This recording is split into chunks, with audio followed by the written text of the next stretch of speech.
Aujourd'hui, notre commune accueille officiellement 7778 habitants, y compris les résidences secondaires. Ce sont des chiffres INSEE. L'objectif à l'horizon 2020 est de ne pas dépasser le chiffre des 9000 habitants. Je tiens, en ce qui concerne l'urbanisme, à préciser que toutes les constructions actuelles ont été possibles en conformité avec l'ancien POS qui a été modifié en 2001. Nous n'avons pas encore d'exemple en ce qui concerne le PLU, que nous nous emploierons à évaluer régulièrement et qui est nettement plus restrictif que l'ancien plan d'occupation des sols, notamment en centre-ville, car il prend par exemple en compte les risques d'inondation. Bonsoir. Dans le contexte indiqué par Jean-Claude, nous souhaitons mener un projet global et cohérent, aménager harmonieusement la ville et faciliter le déplacement de tous les habitants. Pour cela, nous lancerons dès 2014 la réalisation d'un plan local de déplacement. Celui-ci aura pour objectif d'harmoniser le partage public de l'espace public entre les différents modes de déplacement, les piétons, les cyclistes, les personnes à mobilité réduite, la voiture individuelle, mais également les poids lourds desservant les entreprises. Notre volonté est de favoriser les liaisons entre les quartiers par des modes doux alternatifs, avec des équipements comme les chemins piétonniers, des stationnements pour les cycles ou la mise en place de navettes interquartiers. Nous avons retenu comme projet phare de la mandature l'axe allant de la gare aux Alcides, en passant par le centre-ville et ses différentes places. La gare comme symbole d'ouverture de notre ville sur l'extérieur et comme point d'entrée possible pour les visiteurs et touristes que nous souhaitons accueillir. Les Alcides, bien sûr, comme symbole de l'accessibilité à toutes et à tous. Afin de concrétiser notre volonté d'ouvrir la ville au milieu maritime, nous créerons la promenade des Poudriers en bordure de l'étang. Tous les axes et secteurs qui seront traités au cours de ces 6 prochaines années seront sécurisés et rendus conformes aux règles d'accessibilité aux personnes à mobilité en situation de handicap. Nous nous engageons également à chercher les meilleures solutions pour sécuriser les voiries, les carrefours sensibles, les traversées de la départementale, en stoppant le recours systématique aux dodanes, afin que chacun puisse profiter pleinement de ces aménagements. Nous étudierons la réorganisation des sens de circulation et du stationnement en centre-ville, en aménageant par exemple des parkings à proximité sécurisés, comme à la gare ou à l'emplacement de l'ancienne école Elsa Triolet. Ces travaux permettront de rendre la ville plus accessible à tous, donc plus attractive et plus vivante, ce qui constituera un atout pour l'économie et le tourisme de Saint-Chamond. Bonjour, ma question serait au niveau, je prends le train assez souvent, et est-ce qu'au niveau de la gare, il faudrait plus d'accessibilité? Bon, je sais que c'est pas peut-être de votre sort, mais que la gare soit plus accessible. Si vous mettez en place des navettes, est-ce qu'elle fera tous les quartiers, même à l'extérieur du centre-ville? Si j'ai un petit peu insisté auprès de la VIS pour que l'axe majeur de notre mandature aille des Alcides jusqu'à la gare, c'est bien parce que je pense que la gare est pour Saint-Chamond un atout. Aujourd'hui, il y a beaucoup de personnes qui prennent le train pour leur déplacement professionnel. Il y a 40 trains à peu près qui s'arrêtent par jour en gare. Et il est certain que les équipements ne sont pas à la hauteur.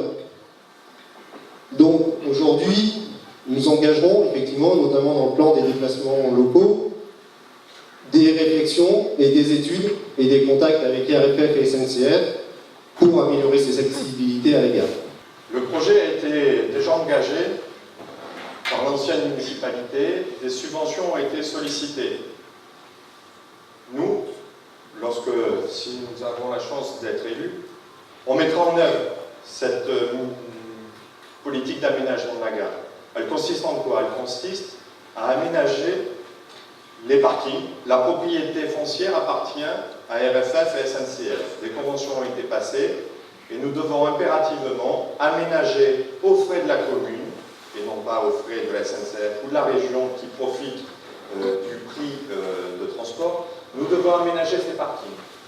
Mais on s'arrêtera au parking, la voie d'accès, et il sera important que l'on sécurise la voie qui redescend vers la route du Loir, notamment par la création d'un gévitoire ou d'un croisement aménagé, pour éviter, lorsqu'il y a un flux continu de voitures qui descendent la gare, de prendre des risques.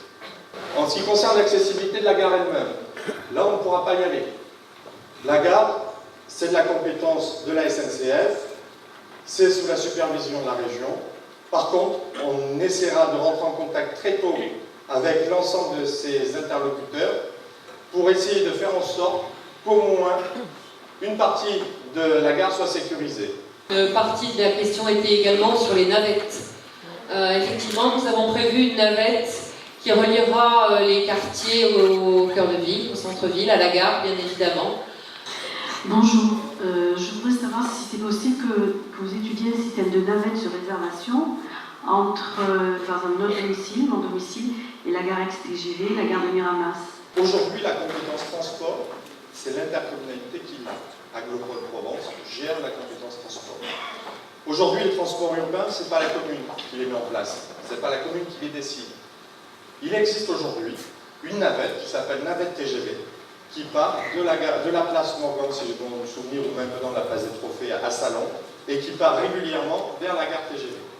Le plus dur pour nous, c'est d'aller de Saint-Chamas à Salon, parce que même en prenant le train, on ne pourra pas y arriver. Il existe un certain nombre de prestataires sur réservation, dans des cas bien particuliers, qui font ce qu'on appelle le transport à la demande. C'est ce genre de choses qu'il faut qu'on arrive à développer. Alors une question qui revient, c'est qu'est-ce que vous allez faire contre les dodanes?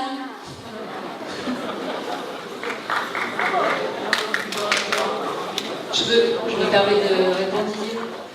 Nous allons remettre aux normes l'ensemble des ralentisseurs de la commune. Voilà.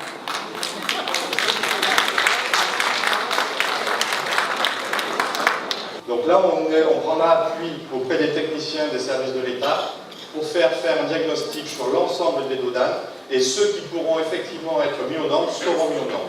Comment peut-on calculer 9 000 habitants pour 2020 alors qu'on est déjà, depuis 2008, vous avez rappelé le chiffre, plus de 7 000 et qu'il y a eu des constructions depuis et qu'il y en a encore de prévues, à sachant qu'on est déjà plus de 6 000 votants, que nous avons 1 500 élèves scolarisés, donc plus les non inscrits sur les listes électorales, on est déjà à plus de 8 000.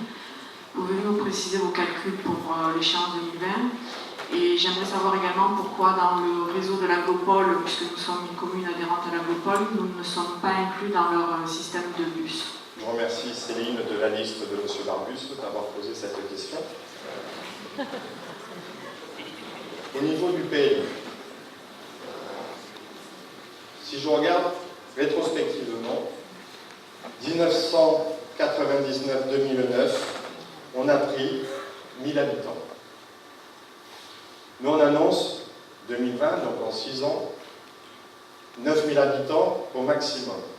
Donc ça fait une marge, puisque officiellement au 1er janvier 2014, 7781 habitants. Population municipale, sans double compte.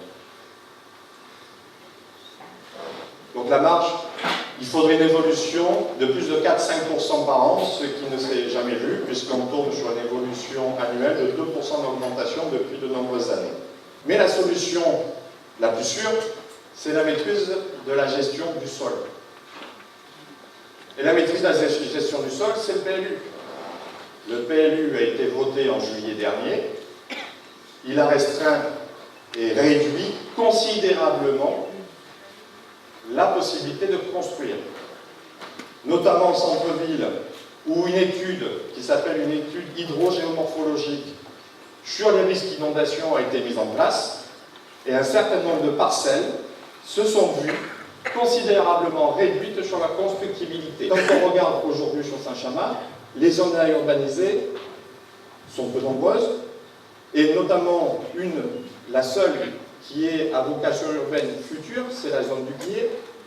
Celle-ci nécessite une révision du PLU, donc c'est pas fait pour demain. Donc on sait qu'on a mis 6 ans pour faire ce PLU, que ça a coûté plus de 300 000 € d'études, et que ça a demandé une force de travail considérable. Le guier, pour pouvoir l'ouvrir à l'urbanisation, il faudrait qu'on modifie l'ensemble des réseaux assainissement du pont Saint-Léger jusqu'au centre-ville. Donc à ce jour, ça, c'est pas envisageable. Donc sur la mandature, cette zone ne sera jamais ouverte à l'urbanisation, puisque je ne veux pas mettre l'intégralité de notre marge de manœuvre financière dans les réseaux assainissement, uniquement pour ouvrir une zone urbaine sur le guier. Après, on a deux petites zones qui se trouvent sur la route de Bronze, au niveau de la Bastide du Bail et de Beaucou. Là, il faut impérativement que ce soit des opérations d'ensemble. Il faut que les propriétaires s'entendent et respectent les orientations. Sur le PLU, le foncier, lui, il est totalement bouclé. Il reste peut-être quelques dents creuses. Il y a un enjeu majeur, c'est la maison de retraite. La maison de retraite va se vendre, il ne faut absolument pas qu'on y voie une opération de 50-60 logements. Sauf que l'étude hydrogéomorphologique a montré qu'une partie de cette zone est inconstructible. Bonne affaire. Donc il va falloir peut-être que nous, en tout cas on s'est déjà posé la question, il faut impérativement qu'on récupère ce terrain-là. Il faut impérativement qu'on puisse garder cette zone et éventuellement créer un espace parking sur la partie inconstructible et de garder le bâtiment ancien pour en faire un équipement public. Un équipement public qui pourrait par exemple accueillir la poste. Deuxième partie de la question, le réseau du transport. C'est vrai que la compétence transport urbain, c'est Aglopole Provence. Aujourd'hui, la seule ligne qu'Aglopole Provence a réussi à mettre en place nous concernant, c'est une ligne pour laquelle on s'est battu pendant des années. C'est une ligne qui nous amène à Miramin, qui nous amène jusqu'à la gare à Miramin. C'est déjà pas mal, mais il faut savoir que pour mettre en place cette ligne, il faut qu'il y ait 3 intervenants. Ce qu'on appelle une autorité organisatrice de transport. Aglopole Provence, le Conseil général et Ouest Provence, 3 autorités organisatrices de transport. Mais on y est arrivé, donc on ne désespère pas et on se battra pour au moins avoir une ligne régulière, pour aller au moins à Salon, ne serait-ce que pour pouvoir bénéficier du car vers la ligne TGV.